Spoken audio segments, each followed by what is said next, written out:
今日我哋用飯煲整叉燒，材料有梅頭豬肉，呢度有500g，大約12兩度，茄汁、紹興酒、叉燒醬同埋麥芽糖，或者用燒烤蜜糖都可以。首先我哋醃咗啲梅頭豬肉，呢度大約有2塊豬肉，我用咗2茶羹嘅叉燒醬、1茶羹嘅茄汁同埋1茶羹嘅紹興酒。我哋將佢搽勻就可以。叉燒醬唔係好夠，我又加多1羹，所以一共用咗3羹嘅叉燒醬。我哋將啲梅頭豬肉搽勻晒啲醃料，就可以將佢哋擺喺雪櫃度醃最少4個鐘。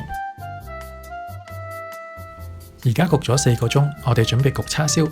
首先將飯煲用焗煮模式預熱，然後鋪上錫紙。我哋準備將啲梅頭放入飯煲裏邊焗。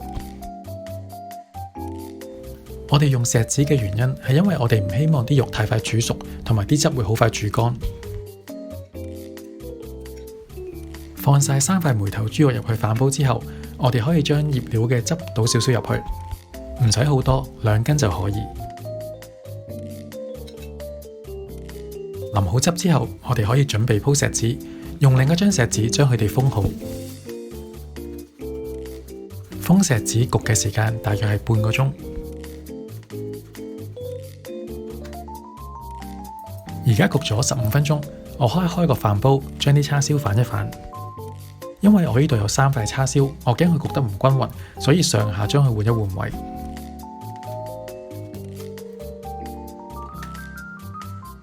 而家煮多咗15分鐘，啲叉燒大概熟咗一半，我哋將啲叉燒同埋啲汁一齊倒出嚟。我哋將佢同啲汁撈勻，再焗多10分鐘。10分鐘後，我哋準備落麥芽糖。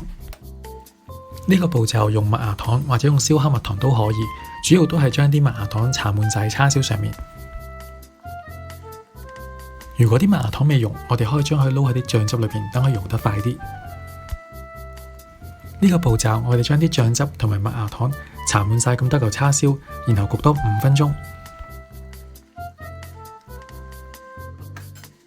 焗咗5分鐘之後，我哋再落麥芽糖，重複翻頭先嘅步驟。我哋搽完麥芽糖，可以焗多3至5分鐘，然後再搽麥芽糖。呢個搽麥芽糖焗3至5分鐘，再搽麥芽糖嘅步驟，可以重複多3至4次，直到啲叉燒上色為止。呢個步驟我做咗10分鐘，而家叉燒開始上色。我再整多5分鐘，而家叉燒嘅顏色就有啲似我哋出街食咁樣。我而家煮多咗3分鐘，個醬汁都已經煮得好靚，越嚟越結身。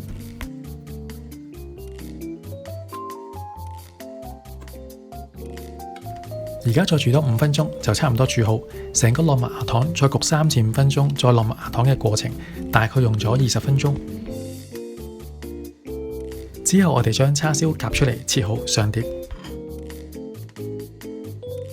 我哋淋叉燒汁之前，可以先將個賣相整翻靚少少。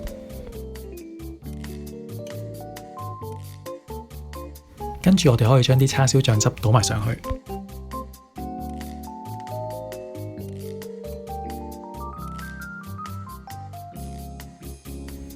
我今次用咗3嚿比較細嘅梅頭豬肉整，所以切出嚟可能唔係好平均。如果用成條嘅梅頭豬肉整，個賣相就會再靚啲。呢個用飯煲整嘅蜜汁叉燒，大約1個鐘就可以做到。如果想睇多啲我哋其他嘅片，記得 like 同埋 subscribe 我哋嘅 channel。